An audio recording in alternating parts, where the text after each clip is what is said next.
Hi. Now that we've finally gotten done with that first challenge on the 5 Awesome Stud Survivor Challenge, by the way, don't forget, vote for somebody else. And do so by going to the 5 Awesome Studs channel and actually sending them a message voting for somebody else. Just saying. Just saying. Anyways, what I would like to do now is to get some things out of the way that I've wanted to do, some videos I've been wanting to do out of the way. Alright, so, what I'm going to do is a DVD update. Obviously, I'm holding a DVD. What's it? What is it? Oh, you can't see it yet, can you? No, you can't see it yet. No, you can't. Alright. I got 5 DVDs in the mail. 2 Blu-rays, actually, and then 3 DVDs. The first Blu-ray is Gone, Baby Gone. Now, this is a great movie. Directorial debut of Ben Affleck, and you would not think it from the name Ben Affleck, because he's a really not that good actor, but he's really good at directing, apparently, because this is freaking awesome. And it's based on the novel from the acclaimed author of Mystic River. Now, if you haven't seen the movie based on Mystic River, then where the hell have you been?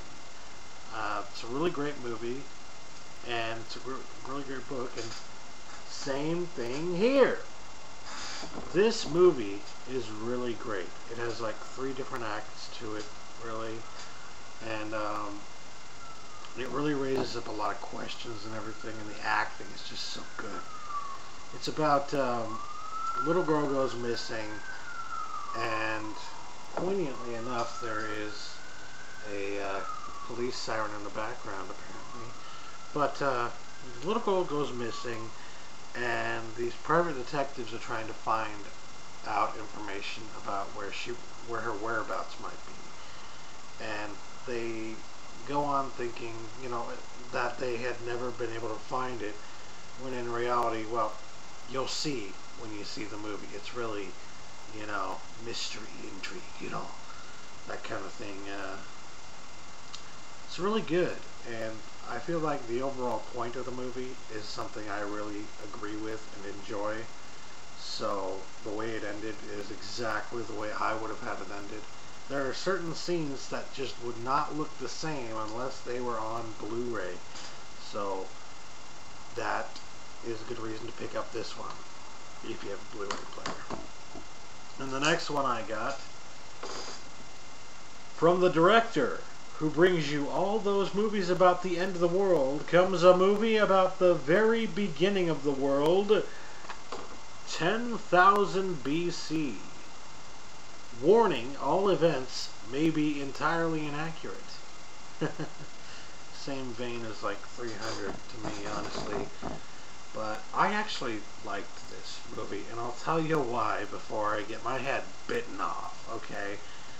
It's this fantasy aspect to it. I'm not looking at it saying it as, oh, I got that wrong, that never happened, what are they doing? Nitpicking at every little fucking thing. I felt like some of the special effects were and some of them were really good. But the story, for a fantasy story, if you're looking at it from that aspect, I liked it. It was really well done. It had a lot of different parts to it. It kind of felt to me like it reminded me of Stargate, to be honest, the original Stargate movie. There were a lot of aspects that felt similar. And yeah, I just really enjoyed this movie. So I'm like, you know what? Yeah, I'll pick it up on Blu-ray. Because honestly, this is the very first Blu-ray I ever saw. I rented it from Netflix. And this is the first Blu-ray I ever saw. And that's what got me to realize, holy crap, there is a freaking difference. I can see it on my 1080i 32-inch HD TV. I can see the difference. Maybe it's because I have some prescription glasses that make it easier for me, but I don't know.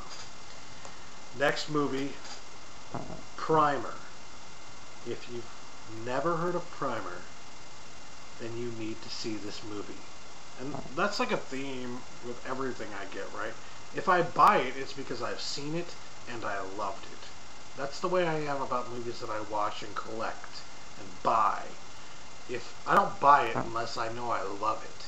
And this is really good. And I think what really gives it a special flair to me is that it was made on a budget of $7,000. That is insignificant. Alright, this is just amazing. The quality of the visuals and whatnot, the quality of the direction, everything about this movie is just brilliantly well done. And on a, you want to talk about a shoestring budget? People consider a $5 million budget a shoestring budget. This costs $7,000 to make. And it is really great. It's about a couple of guys that are, you know, IT guys. They're IT guys. They work for some nameless IT company, and in the meantime they, you know, build spare parts for extra money in their freaking garage on the side to make a little extra money. And one night while they're doing this, they decide to make something of their own. Try and, you know, make something they can profit off of, sell, you know. And what they end up building, without even realizing it, is a time machine. And it's amazing. You know, there's a difference between science fiction and science fantasy, and for a long time it seems like the whole time machine thing has been in the science fantasy realm. But this is about as science fiction as a movie can get. I mean, they explain everything in detail to a point where you get lost really easy if you're either not paying attention or if you're not pausing to try and keep up. You know, okay, if they just said this, rewind and get back and figure out what they just said again. You know, that happened to me the first time I watched this because there was so much to keep up with.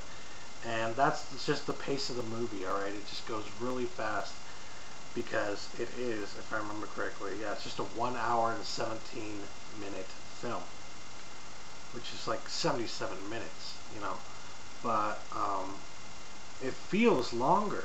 It really feels way longer. And that's kind of the magic of this film. It feels like a feature-length film when it's just a hair over an hour, honestly. I mean, this is just really good stuff.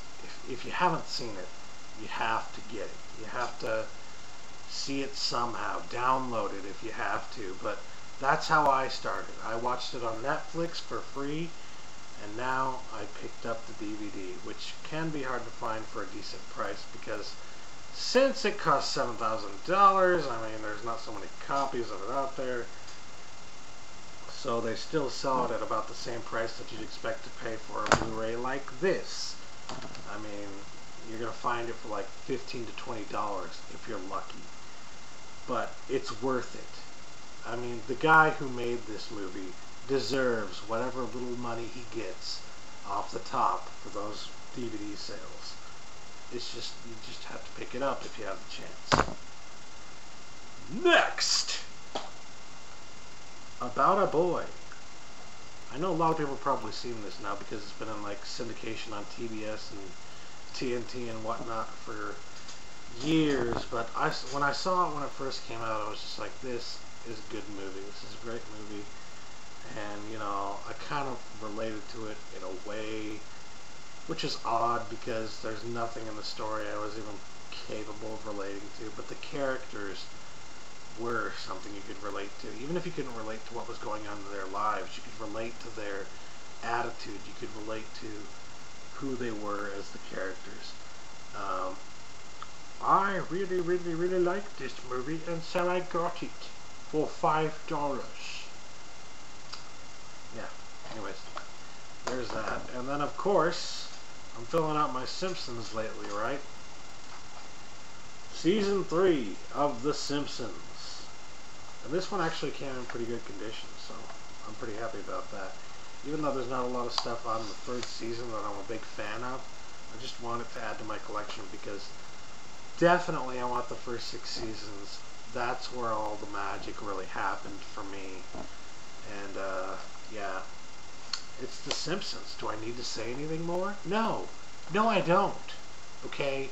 It's the fucking Simpsons. Okay. So, that does it for this DVD update. Thank you for watching. And write some comments if you think, if you agree with me or you don't agree with me about a movie or whatnot. I mean, go ahead. Talk to me. I hope you liked the video, and stay tuned for more. I mean, I'm really going to try and take advantage of the extra time I have between the challenge videos for the 5 Awesome Stunt Survivor Challenge to try and get some of the stuff out that I've been promising. Like, the next thing I'm going to be working on probably is the top 5 films of the summer. So, look out for that one sometime this week or at the end of the week or something, you know. And thanks for watching and voting if you want to vote, you know. Thank you.